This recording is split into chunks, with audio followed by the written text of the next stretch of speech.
नमस्कार. येणाऱ्या आठवड्यातील शेअर बाजाराचा दिशानिर्देश आणि कुठल्या ट्रेडिंग स्ट्रॅटेजी वापराव्यात या संदर्भात आज आपण बोलणार आहोत.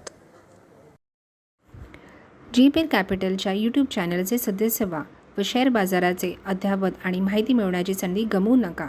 गुंतवणुकीवर आपले ज्ञान वाढवण्यासाठी खाली दिलेल्या बेल आयकॉनवर क्लिक करा. नमस्कार मित्रांनो, ह्या आठवड्यात आपण पाहिलं की निफ्टी हा 17,276 ह्या पातळीवर बंद झाला.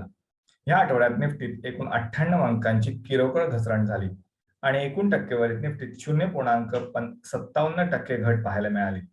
ह्या आठवड्याची बाजाराची तांत्रिक निरीक्षणे पुढील प्रमाणे. ह्या आठवड्यात निफ्टीने पुन्हा एकदा डोजी कॅन्डल रचना बनवून तो 20 आठवड्याच्या चलत सरासरीच्या म्हणजे 17,592च्या वरती टिकू शकला नाही. ह्यावरून वरच्या बाजूस प्रतिकार पातळी असल्याचे निदर्शनास येते. दिवसाच्या आलेखावर निफ्टीने 200 दिवसांच्या चलत सरासरी पातळी जी की 16,798 वरून जोरदार उसळी घेतली, परंतु तो त्याच्या 50 दिवसांच्या चलत सरासरीच्या वरती टिकू शकला नाही.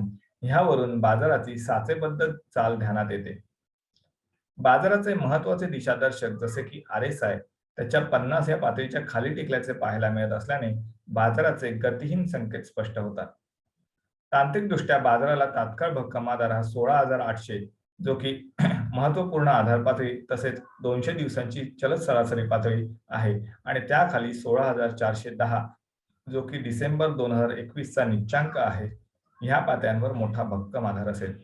तसेच वरच्या बाजूस बाजाराला 17,794 जो की 3 आठवड्यांचा उच्चांक आहे आणि त्यावरती 18,350 ह्या पातळ्यांवर मोठ्या प्रतिकाराचा सामना करावा लागू शकतो. सध्याच्या परिस्थितीत गुंतवणूकदारांनी बाजारात नवीन तेजीचे व्यवहार करताना सावधानता बाळगणे अत्यंत आवश्यक आहे. तसेच 16,800 ही धोक्याची आधारभूत पातळी त्यांच्या पूर्वीच्या सर्व खरेदीच्या व्यवहारांसाठी निश्चित करावी. बँक निफ्टीच्या बाबतीत निरीक्षण असे की ह्या आठवड्यात बँक निफ्टीने निफ्टीच्या तुलनेत कमजोर कामगिरी केली. आठवड्याच्या आलेखावर बँक निफ्टीने डोजी स्टार कॅन्डल रचना बनवून तो 20 आठवड्यांच्या चलत सरासरीच्या म्हणजे 37,720 ह्या पातळीच्या किंचित खाली बंद झाला. ह्यावरून बँक निफ्टीचे लघु आणि मध्यम कालावधी करता साचेबद्ध चालीचे संकेत स्पष्ट होतात. दिवसाच्या आलेखावर बँक निफ्टी हा त्याच्या 20 दिवसांच्या चलत सरासरीच्या म्हणजेच 38,092 ह्या पातळीच्या खाली बंद झाला, परंतु तो त्याच्या 50 दिवसांच्या चलत सरासरीच्या वरती टिकून राहिल्याने लघु आणि मध्यम कालावधीसाठी बँक निफ्टीचे हे साचेबद्ध चालीचे लक्षण आहे. बँक निफ्टीचे महत्वाचे दिशादर्शक हे त्याच्या 50 ह्या पातळीच्या खाली टिकून राहिल्याने बँक निफ्टीसाठी हे धीम्या गतीचे संकेत आहेत. येत्या काळासाठी बँक निफ्टीचा तात्काळ भक्कम आधार हा 37,375 जो की 5 आठवड्यांचा निच्चांक आहे आणि त्याखाली बँक निफ्टीला 35,526 जो की जानेवारी 2022 चा निच्चांक आहे. ह्या पातळ्यांवर भक्कम आधार असेल. तसेच वरच्या बाजूस बँक निफ्टीला 38,461 आणि त्यावरती 39,424 ह्या पातळ्यांवर मोठ्या प्रतिकाराचा सामना करावा लागू शकतो. पुढील आठवड्यासाठी आम्ही 2 कंपन्यांचे समभाग खरेदीसाठी सुचवू इच्छितो जे की गुंतवणूकदारांना बाजारात चांगला परतावा देऊ शकतील. त्यापैकी पहिला आहे तो म्हणजे वोल्टास लिमिटेड.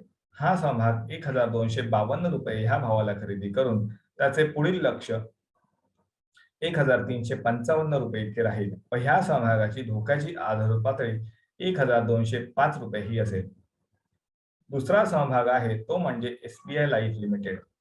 हा समभाग 1,150 रुपये ह्या भावाला खरेदी करून गुंतवणूकदारांनी ह्या समभागाची धोक्याची आधारभूत पातळी 1,085 रुपये इतकी ठेवावी आणि हा समभाग येत्या काळात 1,280 रुपये इतके त्याचे लक्ष काढू शकतो. तुर्तास इथेच थांबू.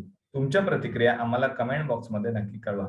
तसेच तुम्हाला शेअर बाजारातील प्रत्येक घडामोडीबद्दल जाणून घ्यायचे असल्यास आणि शेअर बाजारातील गुंतवणुकीबद्दल अधिक माहिती हवी असल्यास आपण खाली दिलेले बेल आयकॉनचे बटन दाबून आमच्या GEPL कॅपिटल या YouTube चॅनलला सबस्क्राईब करा.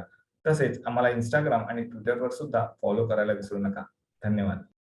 Investments in securities market are subject to market risk. Read all the related documents carefully before investing. Investors must make their own investment decision based on their specific goals, financial position, and risk appetite. The content provided herewith is purely for information and educational purpose only.